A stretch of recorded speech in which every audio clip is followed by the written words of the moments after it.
அல்லாஹுவின் நல்லடியார்களே, இந்த ஜும்ஆவுடைய தினத்தில் நம் அனைவரையும் ஒன்றாக சங்கமிக்க செய்வதை போன்று இன்ஷா அல்லாஹ் நாளை மஹ்ஷரில் நபிகள் நாயகம் ஸல்லல்லாஹு அலைஹி வஸல்லம் அவர்களின் கரம் பிடித்தவர்களாக அல்லாஹுவின் அருஷின் நிழலுக்கு கீழ் நம்மையும் நம்முடைய முன்னோர்களையும் நம்மளுடைய சந்ததிகளையும் சங்கமிக்க செய்வானாக.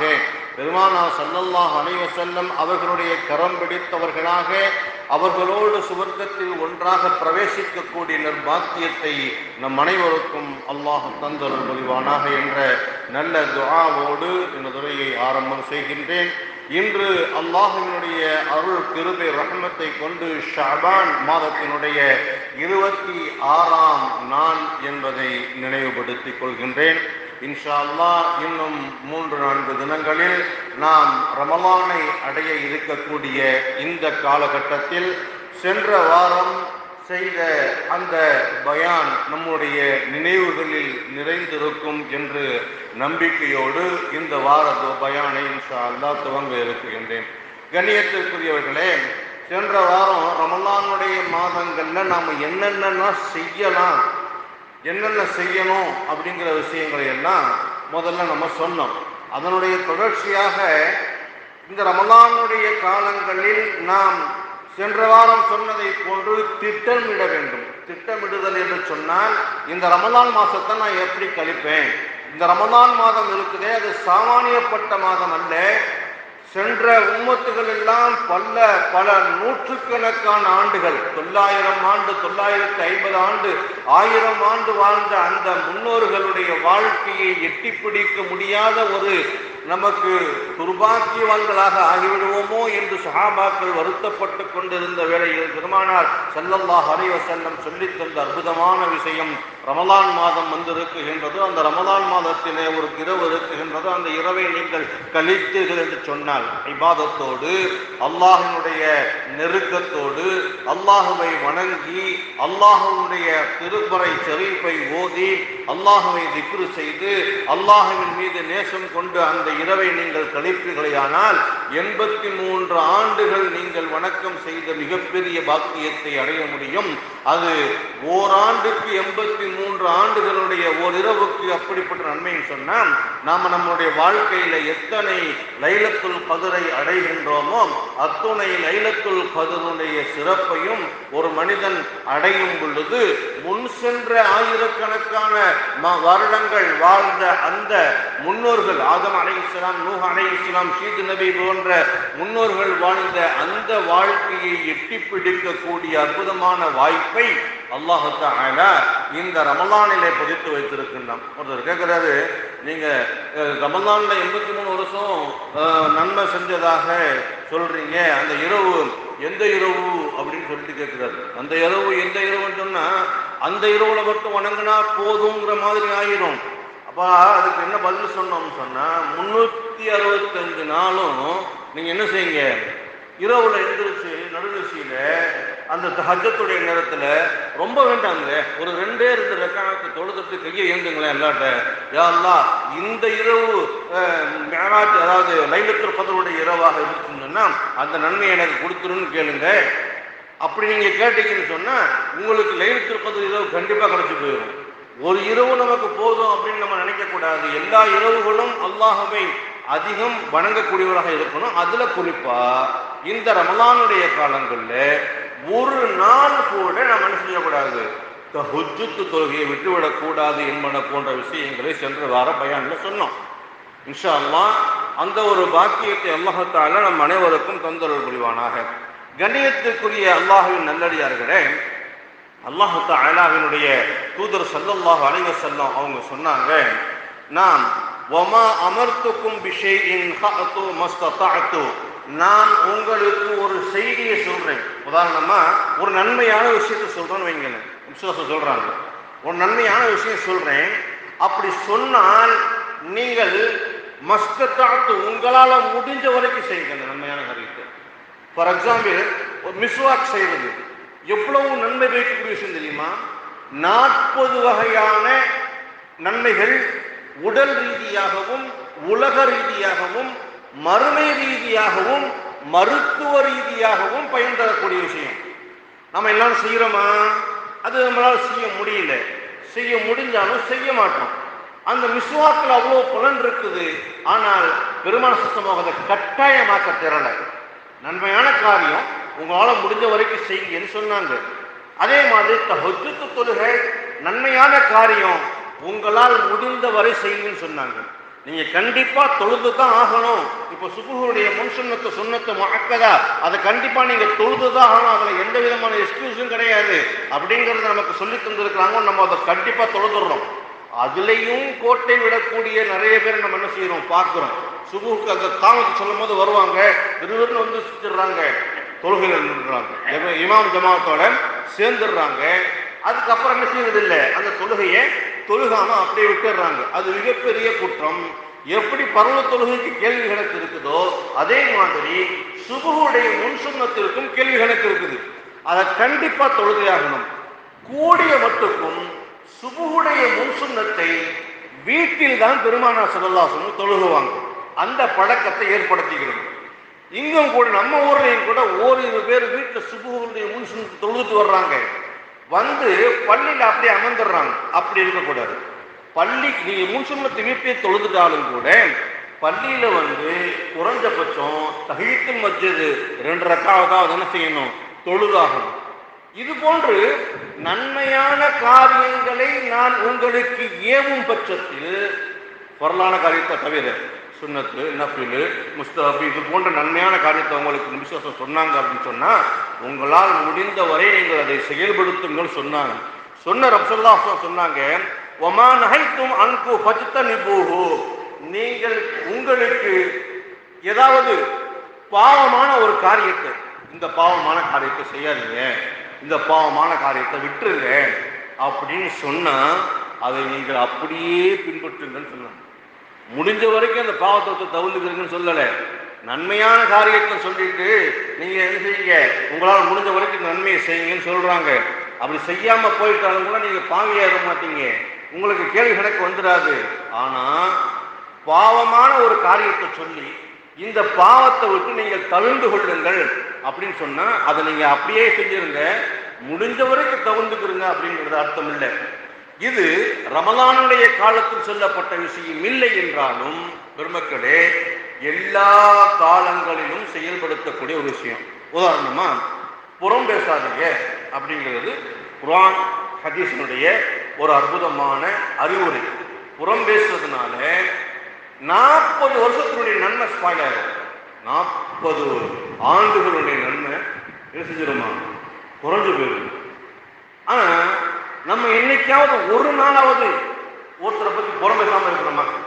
யாராவது நம்மளை பட்ட வந்து ஒருத்தரை பத்தி புறம் பேசுறாரு, இந்த செய்தி தெரியுமா உனக்கு அப்படின்னு கேட்கிறாரு, அப்படின்னு சொன்ன உடனே என்ன செய்யணும், தயவு செய்து அடுத்தவங்களுடைய குறைய பத்தி, அடுத்தவங்க செய்த தவறை பத்தி, அடுத்தவங்களுடைய சூழ்நிலையை பத்தி, அடுத்தவங்களுடைய குற்றத்தை பத்தி செய்யாதீங்க என்று சொல்லாதீங்க அப்படின்னு என்னைக்காவது நம்ம தவிர்த்துக்கிறோமா?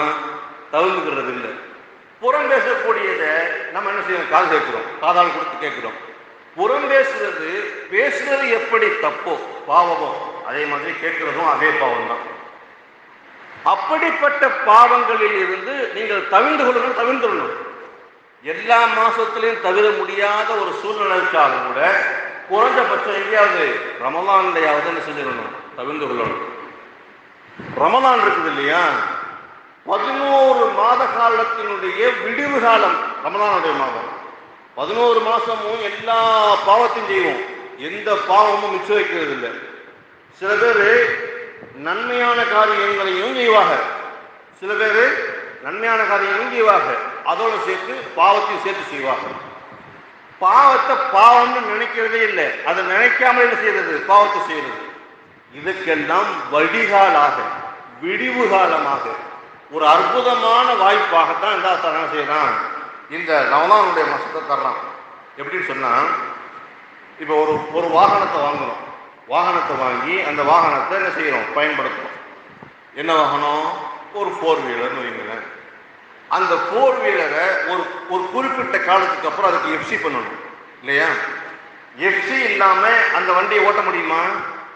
போலீஸ்காரன் பிடிச்சான்னா சிவிலே தான் என்ன செய்வான், ஃபைன் அடிப்பான், கடுமையான ஃபைன் அடிப்பான். அப்போ என்ன செய்வோம், கரெக்டாக அந்த டைம் வந்த உடனே அதை கொண்டு போய் எஃப்சிக்கு விட்டுருவோம். எஃப்சிக்கு விட்டதுக்கப்புறம் அதுக்குள்ள எல்லா வேலையும் பார்ப்பான்.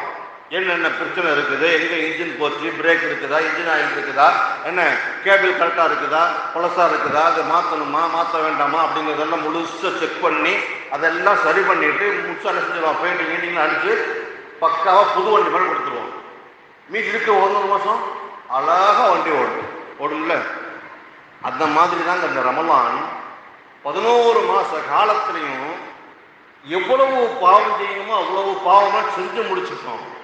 அந்த பாவங்களை அற்புதமான முறையில மன்னிச்சு நம்மை ஒரு புதுமையான மனிதனாக மாற்றக்கூடிய ஆற்றல் கொண்ட மாதமாக ரமலானுடைய மாதத்தை அல்லாஹ் தஆலா தந்திருக்கிறான் அப்படின்னு சொன்னா, அந்த ரமலானுடைய காலங்களிலும் பாவம் செய்யறவங்களை பத்தி என்ன சொல்றது? ரமலானுடைய காலத்துல கூட பாவம் செய்யறவங்களை பத்தி என்ன சொல்றது சொல்லுங்க. ரமலான்ல நோன்பு வச்சுக்கிட்டு பொய் பேசக்கூடாது. அல்கிதுபு யஅகுலுல் ஈமான், பொய் உங்களுடைய ஈமானையே தின்றும். எப்படி? ஒரு பொய் சொல்றீங்க, மனைவிட்டையோ பெற்றவங்கள்ட்டையோ நண்பர்கள்ட்டையோ உறவுகள்ட்டையோ அல்லது யார்கிட்டையோ பொய் சொல்றீங்க. அப்படி பொய் சொல்லும் பொழுது உங்களுடைய கல்புல ஒரு கருப்பு புள்ளி விழுகுது. அந்த கருப்பு புள்ளிக்கு நீங்க இஸ்திக்பார் செஞ்சா என்ன செஞ்சிருங்க, அல்லாஹ் செஞ்சிருவாங்க, மன்னிச்சிடலாம். இஸ்திக்பார் செய்யாம விட்டுட்டீங்க, மறந்துட்டீங்க, அடுத்து பொய் சொல்றீங்க, இன்னொரு புள்ளி கருப்பு புள்ளி, அடுத்து பொய் சர்வ சாதாரணமா, அதுவும் குறிப்பா இப்போ இருக்க காலத்துல தூக்கம் வருதா, கொஞ்சம் பேர் செய்யுங்க, மூஞ்சி கழுவிட்டு இருக்கிறீங்க. தூக்கம் வந்துருச்சுன்னு சொன்னா அதை பொதுவாகவே நல்லா குழு இருக்கணும். வள்ளியாசல் குழு இருக்குல்ல, ஃபேன் போட்டோன்னா அப்படி சொக்கும். அதனால கொஞ்சம் என்ன செய்யுங்க, ரமலான் அந்த ரமலான் மாதத்தை நாம் ராகத்தாக அடையணும், அதுல முழு நன்மையும் பெறணும் அப்படின்னு சொன்னா சொல்லக்கூடிய விஷயங்களை தயவு செய்து உள்வாங்குங்க. உள்வாங்கி விட்டுறக்கூடாது. அது சம்பந்தமா சிந்திக்கணும், சிந்திக்கிறதோடு விட்டு கொடுக்கூடாது, அது செயல்படுத்தணும். அதுதான் நாம் முன்னமே பயான் கேட்கக்கூடிய அந்த செயல்பாட்டுக்கு ஒரு ஈமான்தாரிக்கு அறிகுறி. இப்ப அந்த 11 மாத காலங்கள்ல நான் பாவமான காரியங்களை செஞ்சுட்டு ரமலானுடைய மாதங்கள்ல நம்ம நன்மையான காரியம் செய்யணும்னு நினைக்கிறோம்ல, அந்த நன்மையான காரியங்களை கூட நாம் செய்யக்கூடிய சிறு தவறு பொய் சொல்லும் பொழுது ஈமான சாப்பிட்றோம்னு சொன்னா ஒவ்வொரு பொய்க்கும் ஒவ்வொரு கருப்பு புள்ளி இருக்குது. அந்த கருப்பு புள்ளி கொஞ்சமா அதிகமாகி கல்லா பல் ரான அலா குலூபிஹிம், அவர்களுடைய கல்வை அல்லாஹ் தஆலா இறுக செய்து விட்டான், நறுக்குன்னு பூட்டி வச்சுட்டான். எந்த விதமான நன்மையான காரியத்தை சொன்னாலும் அவங்களுடைய காதுல விழுகாது, அதை அவங்க ஏற்றுக்கிற மாட்டாங்க, அதை அவங்க செயல்படுத்த மாட்டாங்க அப்படின்னு சொல்லிட்டு அல்லாஹ் தஆலா சொல்லக்கூடிய அந்த வார்த்தையிலிருந்து நாம விளைவிக்கணும்னு சொன்னா குறைஞ்சபட்சம் ரமலானுடைய காலங்களில் கொஞ்சம் பொய் சொல்லாம இருக்கும், புறம் பேசாம இருக்கும். புறம் பேசுறது ரொம்ப பெரிய மோசமான பாவம். அதுலயும் அல்லாஹ் தஆலா இன்ன பஅலல் லன்னி இஸ்முன் ஃபஜ்தனிபு பஅலல் லன், ஒருத்தர் போறாருன்னு சொன்னா அவருடைய நன்மையான விஷயத்தை மட்டும் நம்ம நினைக்கணுமா. நம்மளுடைய நண்பர், நம்முடைய உறவினர், நம்முடைய ஊர்க்காரர், நமக்கு தெரிஞ்சவர், அவரை பத்தி நம்ம இவர் நல்ல மனுஷன், இவர் இங்க நல்லதா செஞ்சிருக்கிறாரு, அதை மட்டும் நினைக்கணுமா.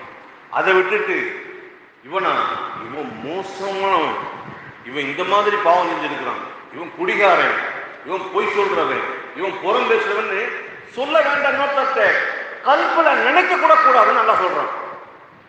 கல்புல நினைக்க கூட, அடுத்தவங்க பத்தி என்ன செய்யாதீங்க, தவறாக நினைக்காதீங்க. இன்ன பஅலல் லன்னி இஸ்முன், அப்படி நீங்க நினைப்பது கூட மிக பெரும் பாவம் அப்படின்னு சொல்றான். அப்புறம் பஜித்தனி பூஹு, அடுத்தவங்க நீங்க என்ன செய்யாதீங்க, துருவி ஆராயாதீங்க. ரமலானுடைய காலங்கள்ல தொழுது முடிச்ச உடனே என்ன செய்வோம், கொஞ்ச நேரம் அப்படியே ராகத்தா பள்ளிவாசல்ல உட்கார்ந்துருப்போம். பள்ளிவாசல்ல உட்கார்ந்துருந்து திக்ரு பிக்ரு செஞ்சு குர்ஆன் ஷரீஃப் ஓதுனா பரவாயில்ல, அடுத்தவங்களை பத்தி புறதம் பேசிக்கிட்டு இருக்கும். அடுத்தவங்களை பத்தி அங்கங்க உட்காந்துக்கிட்டு அது மாதிரி செய்யாதீங்கன்னு என்ன செய்யுது குர்ஆன் நமக்கு வலியுறுத்துது. அதை நாம் என்ன செய்யணும், தவிர்த்து கொள்ளணும். பொதுவாகவே ரமலானுடைய மாதம் வந்துட்டா எல்லாருக்குமே மனசுக்குள்ள ஒரு கண்ணியம் வந்துடும். ரமலான் சம்பந்தமா பகிரங்கமாக புகைப்பிடிப்பவர் கூட இந்த ரமலானுடைய காலங்கள் என்ன செய்வாரு, 4 பேருக்கு முன்னாடி புகைப்பிடிக்க மாட்டாரு, தவிர்ந்துக்குவார் இல்லையா? அல்லது ஒழுங்காக என்ன செய்வாரு, அடிப்பாரு. நோன்பு வைக்கக்கூடியவராக இருந்தால் புகைப்பழக்கத்தை முழுசா விட்டுட்டு என்ன செய்வாரு, ரமலானுடைய நோன்பு திறந்ததுக்கு அப்புறம் போய் புகைப்பிடிப்பார். இந்த மாதிரி பாவங்களை கூட அந்த ரமலானுடைய காலங்களில் நோன்பு இருக்காதவர்கள் கூட என்ன செய்வாங்க, பகிரங்கமா செய்ய மாட்டாங்க. ஏன்னா அந்த ரமலான் அவர்களுடைய கல்வியை ஏற்படுத்தக்கூடிய தாக்கம் அது எப்படி பகிரங்கமாக செய்ய மாட்டாங்களோ அது மாதிரி விபச்சாரம், இன்னும் என்னது மது அருந்துதல், இன்னும் சில விஷயங்கள் இருக்குது, இந்த கஞ்சா போன்ற விஷயங்கள். பெருமக்களே, இது எப்பவுமே அல்லாஹ் தஆலா கடுமையான முறையில் கண்டிச்சிருக்கிறான். எதை, போதை வஸ்துக்களை உபயோகிக்கக்கூடியவர்களை அல்லாஹ் தஆலா கடுமையாக கண்டிச்சிருக்கிறான். போதையை உபயோகிக்கக்கூடியவர்களால் தான் நாட்டில் 90% தவறு நடக்குது. 90% தவறு. நீங்க சமீபத்தில் கேள்விப்பட்டிருப்பீங்க. இப்ப ஒரு 4-5 நாளைக்கு முன்னாடி 2ஆம் தேதி பாண்டிச்சேரியில ஒரு ஊர், அது என்ன ஊர் அப்படின்னு கேட்டீங்கன்னா, ஒரு சின்ன குக்கிராமம், ஒரு சேரி மாதிரி உள்ள ஏரியா. அந்த ஏரியாவில் ஒரு பொம்பளை பிள்ளைய காணும். வெறும் 11-12 வயசுக்குள்ள தான் காணும், 9 வயசுக்குள்ள. அந்த பிள்ளையை காணும், தேடுறாங்க. இங்கதான் இயற்கையா பக்கத்துல வீட்டில் போயிருக்கோம், ஆனால் அந்த பக்கத்துல விளையாடு இருக்குன்னு நம்பிக்கிட்டு இருந்தவங்க நேரம் போக போக புள்ள வீட்டுக்கே வரல, பொம்பளை பிள்ளை கூட நேரம் அந்த மாதிரி வராமல் இருந்ததில்லை. தேடி பார்த்துட்டு போலீஸ் ஸ்டேஷன்ல போய் கம்ப்ளைண்ட் கொடுக்குறாங்க. கம்ப்ளைண்ட் கொடுத்து போலீஸ்காரவங்க அதை உடனே என்ன செஞ்சிருக்கணும், கேஸ் எடுத்து தேடி இருந்தா என்ன செஞ்சிருக்கலாம், ஒருவேளை காப்பாற்றப்பட்டு இருக்கலாம். அந்த கேஸ் அவங்க மறுநாள் தான் வந்து விசாரிக்க வர்றாங்க. மறுநாள் ஒவ்வொரு வீடாக விசாரிக்கப்படுது. நான் பார்க்கல, நீ பார்க்கல, அவங்க பார்க்கல, இவங்க பார்க்கல, எல்லாரும் பார்க்கலன்னு சொல்லிட்டாங்க. அப்ப அங்க இருக்கக்கூடிய சிசிடிவி கேமராவை பதிவு செய்யறாங்க, செக் பண்றாங்க. செக் பண்ணி பார்த்தா அந்த பொண்ணு ஒரு சிசிடிவி கேமரான்னு செய்யுது, முழுசா வருது, வீட்டுக்கு வர்றது தெரியுது, போறது தெரியுது, புக் எடுத்துட்டு போறது தெரியுது, வர்றது தெரியுது, கடைக்கு போறது தெரியுது, வர்றது தெரியுது, குறிப்பிட்ட நேரம் வரை தெரிகின்றது. குறிப்பிட்ட நேரத்துக்கு அப்புறம் அந்த பொண்ணு அதனுடைய வரத்தை காணும். அதுக்கு அடுத்த கேமராவில், அந்த கேமராவுக்கு அடுத்த கேமராவில் போய் செக் பண்ணி பார்த்தா ஒரு வாரத்திற்கு உண்டான பதிவுகளுக்கு பிறகு மீதி பதிவுகள் என்ன செஞ்சிடும், ஆட்டோமேட்டிக்காக டெலிட் ஆகிடும். டெலிட் ஆன அந்த பதிவை அவங்க ரிகவர் பண்ணி பார்த்துருந்தாங்கன்னு சொன்னா ஒருவேளை காப்பாற்றப்பட்டு இருக்கலாம். அப்படியே அவங்க என்ன செய்யலை. 3ஆவது நாள் விசாரணை நடக்குது. 3ஆவது நாள் விசாரணையில எங்கேயுமே என்ன செய்யல, புள்ள போகல, பற்றிக்குள் இந்த ஏரியாக்குள்ளதான் இருக்குது. ஏன்னா 2வது கேமராவில் பதிவுகள் அளிக்கப்பட்டிருந்தாலும் 3ஆவது கேமராவில் அந்த பொண்ணு பதிவாகவில்லை. இதை தாண்டி அங்கதான் போகணும், அங்க போகல. அப்ப பற்றிக்குள்ளதான் இந்த ஏரியாக்குள்ளதான் பொண்ணு இருக்கணும் அப்படின்னு சொல்லிட்டு ஒவ்வொரு வீடுகளாக ஏறி செக் பண்றாங்க. எந்த அளவுக்கு செக் பண்றாங்கன்னா, ஃப்ரிட்ஜை திறந்து கூட பார்க்குறாங்க. ஒருவேளை அந்த பொண்ணை வந்து சாவடிச்சு கொண்டு போய் உள்ள வச்சு புதைச்சாலும் புதைச்சிருப்பாங்களோ அப்படிங்கிற மாதிரி செய்யறாங்க, தேடுறாங்க. எந்த வீட்டு ஃப்ரிட்ஜ்லையும், எந்த வீட்டு அலமாரிலையும், எந்த வீட்டு பீரோலையும் என்ன இல்லை, புள்ளை இல்லை. அதுக்கப்புறமாக 4ஆவது நாள் பெண்ணினுடைய அந்த பிள்ளையினுடைய பிணம் ஊதி சாக்கடையிலிருந்து என்ன செய்யுது, வெளியில வருது. அந்த மூட்டை வெளியில வந்ததுக்கு அப்புறம் தான் அந்த குழந்தை என்ன செய்யறாங்க, கைப்பற்றுறாங்க, மாற்றுவதற்கு அனுப்புறாங்க, போஸ்ட்மார்ட்டம் பண்றாங்க. பெண் பாலியல் பலாத்காரம் செய்யப்பட்டு கொல்லப்பட்டு கைகால்கள் கட்டப்பட்டு மூட்டையில் கட்டப்பட்டு பெண்ணை சாக்கடையில் தூக்கி எறிந்திருக்கின்றார்கள். இதை செய்தது யார் தெரியுமா? 60 வயது தாண்டிய ஒரு முதியவர், 19 வயதை சேர்ந்த ஒரு வாலிபர், 2 கயவர்களும் சேர்ந்து செஞ்சிருக்கிறாங்க இந்த பாவத்தை. இந்த பாவத்தை செய்யும் பொழுது அவங்களுக்கு ஒரு கூச்ச நாச்சம் இல்லை, பயம் இல்லை, அக்கறை இல்லை, கவலை இல்லை. என்ன காரணம் தெரியுமா? மது பழக்கத்திற்கு அவங்க ஆட்பட்டவங்க, குறிப்பா கஞ்சாவுக்கு அடிபணிந்தவர்கள் இன்றைய நமது சமுதாயம், குறிப்பா இளைஞ சமுதாயம். நவுதுபில்லா, அல்லாஹ் நம்ம ஊரை காப்பாத்தி இருக்கிறான். இல்ல மாஷா அல்லாஹ், அல்லாஹ் பாதுகாத்தவங்களை தவிர அந்த பழக்கத்திற்கு அடிமைப்பட்டவர்கள். அவன் கஞ்சா அடிக்கும் பொழுது எந்த சிந்தனையோடு கஞ்சா அடிக்கிறானோ அதை செய்யாம அவன் செய்ய மாட்டான், போய மாட்டான். அதை செய்யாம போய மாட்டான். பல நாட்களாக இந்த பொண்ணு என்ன செஞ்சிருக்கிறாங்க, அவங்க வாஷ் பண்ணிக்கிட்டே இருந்திருக்கிறாங்க. இந்த கஞ்சாவை யூஸ் பண்ணதுனால அவங்க புத்தி மழுங்கெடுக்கு. அது பெரிய கதை, அது உங்க எல்லாத்துக்கும் தெரிஞ்ச செய்தி தான். இது வந்து நான் பெருசா சொல்ல வரல. நண்பர்களே, இந்த மாதிரியான கெட்ட ஹராமான காரியங்களை செய்யக்கூடிய நம்முடைய சமுதாயம் 11 மாசம் செய்கிறாங்கன்னு சொன்னா, இந்த ஒரு மாசமாவது அதை விட்டும் தவிர்ந்து இருக்க வேண்டும். இது ஏன் இவ்வளவு ரிக்வெஸ்ட் பண்ணி சொல்ல தெரியுமா? 1 மாத காலங்கள் அவைகளை நாம் விட்டு தவிர்ந்திருக்கும் பொழுது வாழ்நாள் முழுவதும் அந்த பழக்கங்களை விட்டு வெளியில் வரக்கூடிய ஒரு வாய்ப்பை அல்லாஹ் தஆலா தருவான். அப்படிப்பட்ட ரம்மியமான அற்புதமான இந்த ரமலான் நமக்கு மிகப்பெரிய அருள் கொடையாக அருளப்பட்டிருக்கின்றது. வரக்கூடிய ரமலானை நாம் என்ன செய்யக்கூடாது, வீணாக்கி விடக்கூடாது. அன்பான பெருமக்களே, அல்லாஹுவை நினைவு கூறக்கூடிய அந்த ரமலானுடைய பெருமாள் அவங்க சொல்லிட்டு இருந்தாங்க இல்லையா, அந்த விஷயங்கள்ல ஒன்று ஒன்றா சொல்லி வரும்பொழுது சொல்றாங்க, அல்லாஹுவை நினைவு கூறக்கூடிய விஷயத்துல இந்த ரமலானுடைய காலங்களில் நான் சென்ற வாரமும் சொன்னேன், இந்த வாரமும் உங்களுக்கு நான் அதை பதிவு செய்கின்றேன். காரணம், நம்மளுடைய கல்புல அல்லாஹுடைய சிந்தனை ஆழமாக பதிய வேண்டும் என்பதற்காக. அப்ப அல்லாஹுடைய சிந்தனையை எந்த அளவுக்கு கொண்டு வரணும்னு சொன்னா, நம் சுவாசத்தை போன்று கொண்டு வர வேண்டும். சுவாசத்தை போன்று நான் அடிக்கடி சொல்வது உண்டு. நாம் எத்தனை தடவை சுவாசிக்கிறோம் அப்படிங்கிறத நாம கூட சிந்திக்கிறது இல்லை. ஆனால் நம்மை அல்லாஹ் சிந்தித்துக் கொண்டு இருக்கின்றான். அல்லாஹுடைய நம்மை அல்லாஹ் சிந்திக்க மறப்பானையானால், நிப்பாட்டுவானையானால் நம்முடைய மூச்சு நின்று போயிடும். நம்முடைய மூச்சு நின்று போயிடும். நம்மளுடைய அந்த கல்பு இருக்குது இல்லையா, அந்த கல்பு ஒவ்வொரு விடுத்தமும் மூச்சை உள்வாங்கி வெளிவிடும் பொழுதும் அல்லாஹுடைய சிந்தனையோடு செயல்பட வேண்டும் என்பதாக பெருமக்கள் சொல்லுவார்கள்.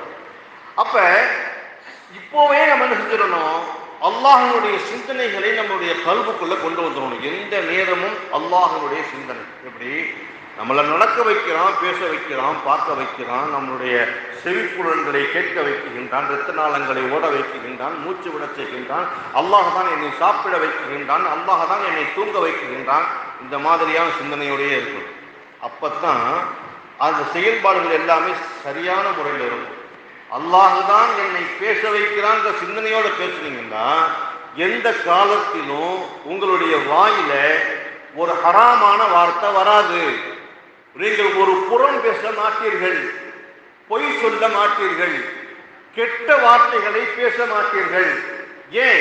நம்முடைய சிந்தனையில என்ன இருக்குதுங்க, ஹராமான அதாவது நம்முடைய பேச்சு அல்லாஹ்வுடைய பேச்சு, அல்லாஹ் பேச வைக்கும். நம்ம பார்வை அது அல்லாஹ் தான் பார்க்க வைக்கின்றான் என்ற சிந்தனையோடு அனைத்தையும் பார்க்க, இதை பார்க்க வைக்கின்றான், அதை ரசிக்க வைக்கின்றான் என்று சிந்தனையோ, அப்பத்தான் நாம ஹராமான கெட்ட காரியங்களை பார்க்க வேண்டும். பார்க்காமல் இருப்போம், பார்க்க மாட்டோம். பெருமக்கள், இது மிக முக்கியமான ஒரு விஷயம். ரமலானுடைய காலங்களில் பார்வையை தவிர்த்துக் கொள்ளுங்கள், பார்வையை தவிர்த்துக் கொள்ளுங்கள். ஏன் அப்படின்னா, சதா நம்முடைய பார்வை மொபைல்ல தாங்க இருக்குது, மொபைல பார்க்கறத கூடிய மட்டுக்கும் இந்த ரமலானுடைய காலங்களில் தவிர்த்து வைங்க. இப்பவுமே திட்டமிட்டுருங்க, இந்த ரமலானுடைய காலங்களில் நான் தேவையில்லாமல் மொபைல் செய்ய மாட்டேன், கைபேசியை உபயோகிக்க மாட்டேன். யாருக்காவது பேசுறதா இருந்தா கைபேசியை உபயோகிப்பேன். யாராவது எனக்கு பேசினால் அப்ப நான் என்ன செஞ்சிடுவேன், கைபேசியை உபயோகிப்பேன். மற்ற அதை தவிர தேவையில்லாத செய்திகளை பரப்புவதற்கோ, இது ரமலான்ல நிறைய நடக்கும். இப்ப ரமலான் மட்டும் இல்லைங்க, எல்லா காலங்கள்லையும் தவறான மார்க்க அறிவுரைகள்லாம் வந்துகிட்டு இருக்கு. தவறான மார்க்க அறிவுரைகள் ரொம்ப ஒரு மனசை கஷ்டப்படுத்தக்கூடிய மோசமான தகவல்கள். பார்க்கிறவங்க கேட்கிறவங்களுக்கு அதை முழுமையா விளங்காதவங்க அதை பின்பற்ற ஆரம்பிச்சிடுறாங்க. இப்ப ஒரு 4 நாளைக்கு முன்னாடி ஒரு ஸ்டேட்டஸ் ஒன்று பார்த்தேன். ஒரு பெண், ஒரு வயது வந்த பெண், கல்யாணம் முடிச்ச பெண்ணா முடிக்காத பெண்ணா கூட தெரியல. அந்த அம்மா ஏற்கனவே அந்த அம்மாவை பற்றி நான் நிறைய சொல்லியிருக்கிறேன். புதுசாக வந்த அந்த தகவல், இது புதுசாக வந்ததா பழசாக வந்ததான்னு தெரியல. என் பார்வையில் 4 நாளைக்கு முன்னது பட்டது, அதனால உங்களுக்கு நினைவுபடுத்து. சப்போஸ் அதை நீங்கள் யாராவது பார்த்துட்டு அதை யாரும் நாம் பின்பற்றக்கூடாது. இது குறிப்பாக தாய்மார்களுக்கு சொல்ல வேண்டிய விஷயம், தாய்மார்களுக்கு சொல்ல வேண்டிய விஷயம். என்ன சொல்றாங்கன்னா, அந்த அந்த அம்மாவே என்ன செய்வாங்க, ஃபாயிலாகவும் வருவாங்க, மஃபூலாகவும் வருவாங்க. 2 டபுள் ஆக்ட் கொடுப்பாங்க. ஒரே ஆளு 2ஆகவும் கொடுப்பாங்க. ட்ரிபிள் ஆக்ட் 4 ஆக்ட்லாம் வந்திருக்கிறாங்க. அந்த அம்மா என்ன சொல்றாங்க, அந்த அம்மா என்ன செய்யறாங்க, குர்ஆன் ஓதிக்கிட்டு இருக்கிறாங்க. குர்ஆன் ஓதிக்கிட்டு இருக்கும் போது அதே அம்மா இன்னொரு மாற்று உடையில வந்து, என்ன பண்ற, வீட்டுக்கு தூரம், தொழுகை இல்லைன்னு சொன்ன, நீ என்ன உட்காந்து குர்ஆன் ஓதிக்கிட்டு இருக்கிற, அது தப்பு இல்லையா, லாயமஸ்ஸூல் இல்லல் முத்தஹரும், சுத்தம் இல்லாதவங்க தொடக்கூடாதுன்னு சொல்லி இருக்குது, நீ போதிரிய. அவங்களே அந்த கேள்வியை கேட்டுக்கிறாங்க. பதிலையும் அந்த அம்மாவே சொல்றாங்க. யார் சொன்னா, சுத்தம் இல்லாம அதுக்கு ஒரு விளக்கம் வேற. அந்த விளக்கத்தை விளக்கமாத்தால தான் அடிக்கணும். அப்படி ஒரு அழகான விளக்கம் கொடுப்பாங்க. நான் ஏன் சொல்றேன்னா, இந்த மாதிரியான வீடியோக்களை பார்த்துட்டு இதனுடைய உண்மை தன்மை என்னங்கிறது விளங்காம அதை நாமும் பின்பற்றி நம்முடைய உறவினர்களுக்கும் சொந்தங்களுக்கும் நம்முடைய குரூப்புகள் என்ன செய்கிறது, ஃபார்வர்ட் பண்ணிட்டு இந்தா வந்துச்சா, அதை பார்த்தோமா, இது உண்மையா இருக்குமா, இது இதுக்குன்னா நம்ம கேள்விப்படவே இல்லையே, காலங்காலமா தொட்டு வந்ததுக்கு பூரா தொழுகை இல்லைன்னு சொன்னா குர்ஆனை தொட மாட்டாங்களே, தொழுக மாட்டாங்களே, இந்த பிள்ளை இப்படி சொல்லுது, உங்களுடைய தன்மை என்னவா இருக்கும், ஆளுங்கிட்ட விசாரிக்கிறது இல்லை. வந்துச்சா உடனே என்ன செய்ய, சென்ட் பெற்று அனுப்பி ஃபார்வர்டு குரூப், ஆற்றங்கள் சொந்தங்கள், இந்த உலமாக்க குரூப்பு, எல்லா குரூப்புக்கும் போயிடும். ஒவ்வொரு குரூப்லையும் 250 பேர் 300 பேர் 400 பேர், அந்த குரூப்ல உள்ளவங்க அங்கிட்டு அவங்க 10 பேருக்கு, இப்படி அப்படிங்கிறதுக்குள்ள பறவை வந்துடும் லட்சக்கணக்கான பேர்களுக்கு. அதுல விவரம் தெரிஞ்சவங்க என்ன செய்வாங்க, அதை என்ன செய்வாங்க, எடுத்து விளைவிச்சிருவாங்க. இது ஒரு தரங்கட்ட, அது வேற நம்ம சொல்ல வேண்டாம், ஜும்மா பயம். அந்த மாதிரியான சூழ்நிலைகளை தயவு செய்து செய்யாதீங்க. இந்த மாதிரி வீடியோக்களை பார்த்துட்டு மார்க்கம்னு நம்பி அதை பின்பற்றி விடாதீர்கள். அல்லாஹ் தஆலா தெளிவாகவே சொல்லிட்டான், சுத்தம் இல்லாதவங்க தொழ மாட்டாங்கன்னு சொன்னா ஒழு கூட இல்லாமல் தொடக்கூடாது என்று குர்ஆன் பதிப்பை செய்கின்றார்கள். நம்முடைய முன்னோர்கள் நமக்கு சொல்லி தந்திருக்கிறோம். ஒழு கூட இல்லாமல் குர்ஆன் ஷரீஃபை தொடக்கூடாது. ஒருத்தர் தொழுகையே இல்லாமல் எப்படி தொழுக முடியும், சொல்லி யோசனை பண்ணி பாருங்க. அதுக்கு என்ன விளக்கம் சொன்னாங்க தெரியுமா, குர்ஆன்ங்கிறது லவ்ஹுல் மஹ்ஃபூல்ல தான் இருக்குது, அதைத்தான் யாரும் தொடமாட்டாங்க, அதைத்தான் யாரும் தொடமாட்டாங்க. ஏங்க லவ்ஹுல் மஹ்ஃபூல் எங்க இருக்குன்னு நபிமார்களுக்கே தெரியும். அதுல உள்ள பார்த்தது யாருன்னு கேட்டா நபி ஸல்லல்லாஹு அலைஹி வஸல்லம் மட்டும் போய் பார்த்துருக்கிறாங்க. நமக்கு குர்ஆன் எல்லாம் சொல்றான்னா அதை நமக்கு தான் சொல்றான், நமக்கு தான் சொல்றான், மலக்குமார்களுக்கு சொல்றான் இல்ல, நமக்கு தான் சொல்றான். லவ்ஹுல் மஹ்ஃபூல் போய் நம்ம தொழுவோமா, தொட முடியுமா, பார்க்கத்தான் முடியுமா? எவ்வளவு ஒரு புத்திசாலித்தனமான முட்டாள்தனமான ஒரு கருத்தை புத்திசாலித்தனமா சொல்ற மாதிரி சொல்றாங்க. லவ்ஹுல் மஹ்ஃபூல்ல உள்ள விஷயத்தை தான் அவர்கள் தொடமாட்டார்கள் சொல்லி அல்லாஹ் இன்னமும் அல்லாஹ் தஆலா இவங்கள்ட்ட தான் டிஸ்கஷன் பண்ணிட்டு இந்த குர்ஆன் ஆயத்தை இறக்கணும் மாதிரி. அல்லாஹு அக்பர், அஸ்தக்ஃபிருல்லாஹ். ஒரு ஹராமான ஒரு விஷயத்தை சர்வ சாதாரணமா பதிவு செய்யக்கூடிய ஒரு தன்மை இது போன்ற அயோக்கியர்கள் உங்களுக்கு தெரியும், உங்களுக்கு எல்லாத்துக்கும் தெரியும். 20 ரக்காத்து தான் அப்படின்னு சொல்லிட்டு காலம் தொட்டு வந்துச்சு. காலம் காலமாக இமாம்களுடைய காலத்திலிருந்து 1400 1700 300 வருஷம் அனுப்பிச்சு தொழுதுகிட்டு வந்தாங்க 20 ரக்காத்து. அதை இது ஒரு 30-35 வருஷத்துக்கு முன்னாடி 8 ரக்காத்தா மாற்றப்பட்டு புதுதாக உருவாகிய ஒரு குழப்பவாதிகள் அதை செஞ்சாங்க, 8 ரக்காத்தா மாத்தினாங்க. அந்த 8 ரக்காத்தா மாத்தின அந்த குழப்பவாதி இன்னைக்கு பகிரங்கமா தராவீஹ் தொழுகையினே ஒரு தொழுகை இல்லை, தராவீஹ் தொழுக வேண்டியதே இல்லை, தராவீஹ் தொழுக வேண்டியதே இல்லை அப்படின்னு சர்வசாதாரணமா பகிரங்கமா என்ன செய்யறாரு, பதிவு போடுறாரு. அதுக்கு என்ன விளக்கம் சொல்றாரு, நபி ஸல்லல்லாஹு அலைஹி வஸல்லம் அவர்கள் 11 ரக்காத்துகள் இரவு தொழுகையை சிறப்பாக தொழுதார்கள் அப்படின்னு பதிவு செஞ்சிருக்கிறாங்க. அது ரமலான்ல மட்டும்தான் செஞ்சாங்கன்னு இல்லை, எல்லா காலங்களிலும் செய்தார்கள். எல்லா காலங்களிலும் செய்ததை போன்று ரமலானுடைய காலங்களிலும் செய்தார்கள். அப்ப நீங்க எல்லா காலமும் செஞ்சிருந்தீங்கன்னா ரமலானுடைய காலங்களும் செய்யுங்க. ரமலானுக்கு நீங்க போய் என்ன செய்ய வேண்டாம், போய் குறிப்பா தொழுகணும்னு அவசியம் இல்லை அப்படிங்கிற ஒரு கருத்தை இவ்வளவு பகிரங்கமா அப்பட்டமா ஒரு என்னத்தை சொல்றது, நமக்கு அது சொல்றதுக்கே கஷ்டமா இருக்குங்க, ரொம்ப வேதனையா இருக்கு. இது போன்று மக்கள்களையும் இளைஞர்களையும் எப்பேற்பட்ட குழப்பத்தில் ஆக்கியாங்க தெரியுமா? இப்போ நான் சென்னைக்கு போயிட்டு வந்தேன்ல, சென்னைக்கு போயிட்டு வந்து பார்த்த ஒரு காட்சி அப்படியே என்னுடைய ரொம்ப வேதனைப்படுத்துச்சு.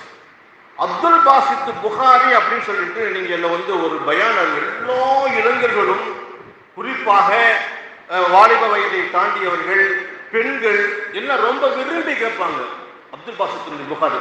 கேள்விப்பட்ட நான் அவரை பத்தி உங்கள்கிட்ட இது வரைக்கும் பேசினதில்லை. அவருடைய செயல்பாடுகள், அவர் ஒரு ஜமாத் இஸ்லாமியை சேர்ந்தவர் அப்படின்னு நம்ம சொன்னோம் அப்படின்னு சொன்னா இளைஞர்களுக்கு அது பிடிக்காது. ஏன்னா இளைஞர்கள் அவரின் மீது அவ்வளவு மோகம் கொண்டிருக்கிறாங்க. அவருடைய பயான் துணுக்குகளை 30 வினாடிகள் கொண்ட கருத்துக்களை தங்களுடைய பேஸ்புக், வாட்ஸ்அப் போன்ற தளங்களில் ஸ்டேட்டஸாக வைத்து என்ன செய்யறாங்க, அதுல ஆனந்தம் கொள்கிறார்கள். இவர் சம்பந்தமா நமக்கு ஏற்கனவே பழைய கேள்விப்பட்டிருக்கிறோம், நம்மளும் பார்த்திருக்கிறோம்.